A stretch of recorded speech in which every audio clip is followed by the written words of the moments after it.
Nós, a Europa, tem a ver com a Europa, tem a ver consigo. À sexta, uma reflexão sobre a atualidade europeia. Ana Rita Barros, formadora do Centro de Informação Europeia Jacques Delors, está esta tarde connosco. Boa tarde. Muito boa tarde, Ana Marta. Doutora Ana Rita Barros, vamos começar por fazer uma referência ao pacote de alargamento que foi apresentado na passada quarta-feira. Alargamento da União Europeia a outros Estados-membros, candidatos alguns há largos anos. Há muito tempo, exatamente. Portanto, é um pacote anual que indica os progressos conseguidos pelos países candidatos e as reformas a fazer relativamente ao cumprimento de determinados objetivos. Claro que são todos, como a Dona Marta disse, todos os candidatos, além disso, os candidatos eternos, no caso da Turquia. Mas o que desta vez chamava mais a atenção e criava mais expectativas era a situação da Ucrânia e da Moldávia. E houve alterações? Bastantes progressos. Ou avanços, sim. Sim, os progressos referem-se à implementação das reformas que, segundo o relatório da Comissão, foi conseguido tanto pela Ucrânia como pela Moldávia. A Ucrânia, no que se refere à pré-seleção de juízes do Tribunal Constitucional e a medidas de investigação relativamente à condenação da grande corrupção, que era um dos problemas que eles tinham. A Moldávia também, por situações de justiça e também de corrupção, mas a Moldávia tem ainda uma recomendação a cumprir, que é a boa gestão das finanças públicas e a contratação pública e as suas regras de implementação. Mas, de qualquer maneira, estes dois países cumpriram os objetivos fixados pela Comissão até agora e têm medidas que vão continuar a aplicar, e foi recomendado pela Comissão que o Conselho, portanto temos de estar com atenção ao próximo Conselho, aprove as recomendações feitas e abra as negociações de adesão da Moldávia e da Ucrânia. Eram os que mais recentemente mostraram intenção de entrar na União Europeia. Os mais recentes, mas também relativamente à Geórgia, que ainda não é país candidato, mas que a Comissão também recomenda que o seja e que o Conselho tome essa decisão, porque, embora não tenha cumprido integralmente todas as medidas, algumas ainda estão sob reserva, mas também está em condições de iniciar o processo de candidatura. Relativamente aos Balcãs, portanto, porque a Albânia, Bósnia, Herzegovina, enfim, Kosovo, Montenegro. O relatório que indica é que existem ali alguns conflitos que prejudicam a aplicação de medidas. No entanto, a Presidente da Comissão declarou a importância do alargamento, dizendo que ser vital para a União Europeia e indicando que as suas fronteiras, novas fronteiras da União, são as fronteiras de um horizonte histórico natural da União Europeia, portanto, todo esse alargamento. Relativamente ao eterno candidato, a Turquia. A União Europeia vinca e refere a cooperação existente com a Turquia, no caso das migrações, mas continuam por cumprir os requisitos relativos à política externa, que nós sabemos, Turquia é completamente diferente da política externa da União Europeia, temos visto isso muito, tem tomado aquela posição muitas vezes dúbia, não é? Que muda de um dia para o outro, portanto, nem sempre consentânea com as decisões da União Europeia. Mas houve progressos no global. No global, sim. Vamos falar também da Conferência de Presidentes das Regiões Ultraperiféricas, que decorreu recentemente, esta semana. Esta semana, exatamente. Das 9 regiões ultraperiféricas reuniram-se em Canárias e desde logo referiram-se no seu comunicado final aos desafios colocados a estas regiões, quer pela instabilidade geográfica, lembramos a questão migratória, que tem sido muito comum nas Canárias ultimamente, e também em algumas regiões ultraperiféricas das Caraíbas, portanto é uma forma fácil de entrar na União Europeia. As consequências e os receios das consequências para as RUP relativamente aos alargamentos, associamos desde logo aos orçamentos, não é? E as próximas eleições europeias, em junho próximo, que condicionam não só a composição parlamentar do Parlamento Europeu, como a própria... As políticas. Sim, as políticas e a própria Constituição da Comissão, que depende disso. Há que referir que regiões ultraperiféricas, a Madeira é uma das é uma regiões. delas. Portugal tem duas, Madeira e Açores. A Espanha tem as Canárias e as restantes são francesas e têm que exercer, embora tenham todos assento no Comitê das Regiões, têm que exercer o seu lobby relativamente a outros interesses. Claro. E a outras regiões que também têm ilhas, já foi um estatuto reivindicado, entre aspas, por algumas ilhas ligadas a países nórdicos. Sim. E, portanto, nada está conquistado, é preciso consegui-lo dia a dia, não é? E com estas alterações, muita coisa pode mudar. Há que reclamar, no fundo, apoios. Exatamente, foi o que fizeram. E uma das reivindicações foi um apoio particular à energia. E uma aplicação também muito específica das medidas energéticas do Green Deal às regiões ultraperiféricas. Porquê? Porque há a questão da mobilidade e a distância em relação ao continente europeu. E essa questão da mobilidade não se coaduna, não é? Muito com energias renováveis, principalmente o transporte aéreo, continua a ser uma situação. E então os presidentes reivindicaram não só a mobilidade dos cidadãos, mas também os custos acrescidos para os abastecimentos destas regiões, propondo que, paralelamente aos fundos estruturais, a União Europeia constitua um programa financeiro específico chamado POSEI Transportes, aplicável somente às regiões RUP. Já é uma reivindicação antiga, mas ficou novamente bem vincada nesta reunião. Uma nota também das RUP sobre o orçamento da região, exatamente, das regiões. E a necessidade de abordar de uma forma específica, solidária e diferenciada relativamente a outras regiões. Como nós sabemos, o Comitê das Regiões não tem só as RUP, tem também outras regiões e as cidades europeias, portanto é um órgão consultivo, tem o seu peso, mas as RUP são apenas uma pequena parte. Outro tema tem a ver com as eleições. Na Polónia aconteceram no passado dia 15 de outubro, e o resultado não foi clarificador, digamos assim.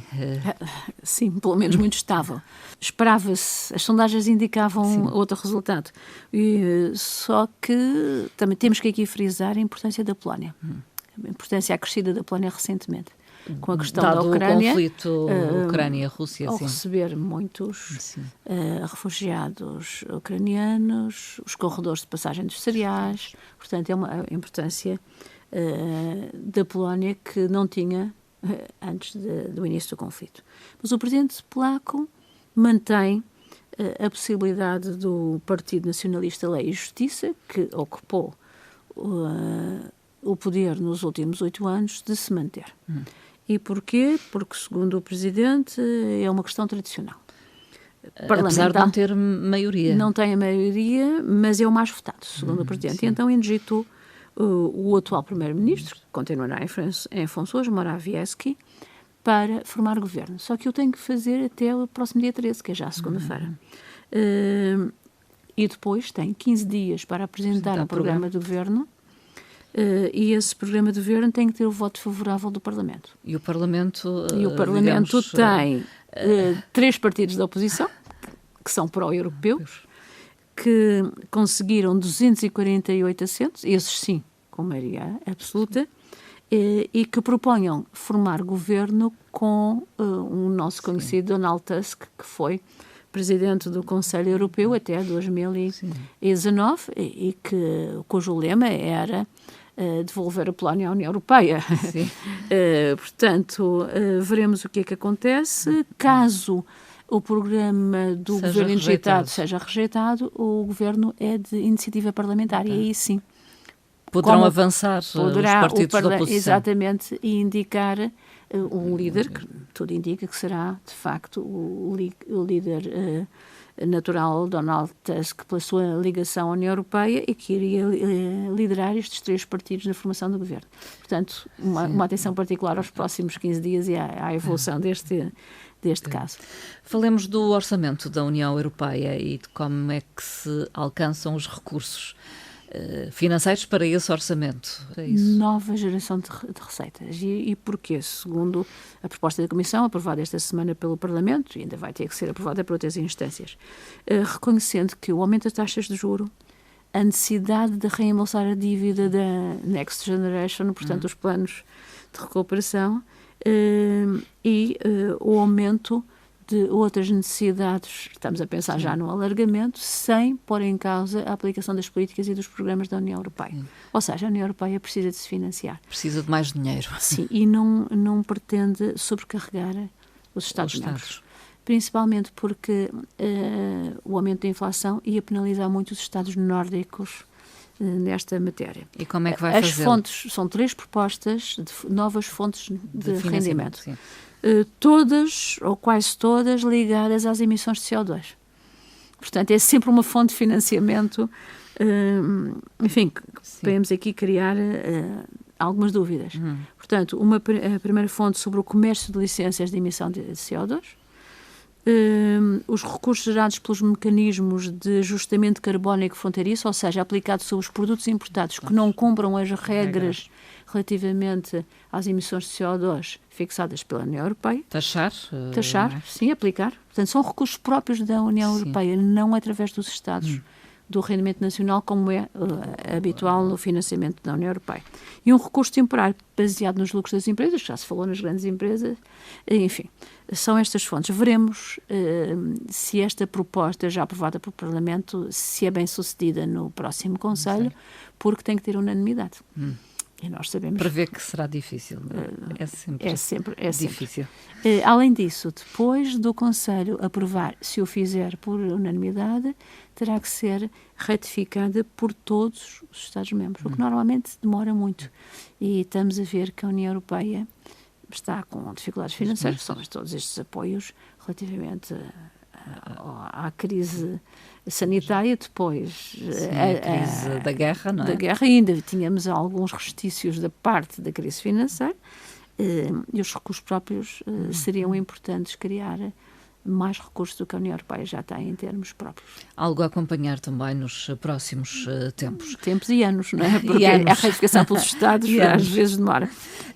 Outra questão que a doutora Ana Rita Barros traz a esta emissão tem a ver com o Centro de Inovação do Técnico, do Instituto Superior Técnico, que entrou em funcionamento e que foi comparticipado por fundos europeus. Comparticipado em 40% por fundos europeus, insere-se no Programa Operacional de Lisboa e fica numa zona emblemática que ou quase todos conhecemos, que é a estação rodoviária de recolha de elétricos, que foi encerrada nos finais da década de 90, ali no Largo do Cego. Hoje em dia já foi a periferia de Lisboa há muitos anos, mas hoje em dia o centro de Lisboa, perto do Saldanha. Este centro complementa o Centro de Investigação de Alameda, do Instituto Superior Técnico, e pretende criar um espaço de desenvolvimento, transferência de conhecimentos, ligando muito, como tem sido a Panágio, as sinergias relativas à investigação, à inovação, ao desenvolvimento com as empresas. Portanto, o empreendedorismo ligado àquilo que se faz no mundo académico.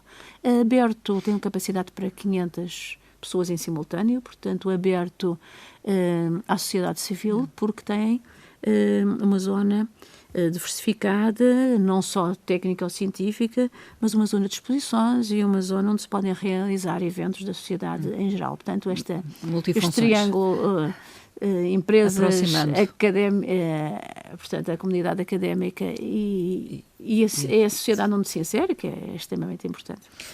Prémio Sakharov foi anunciado.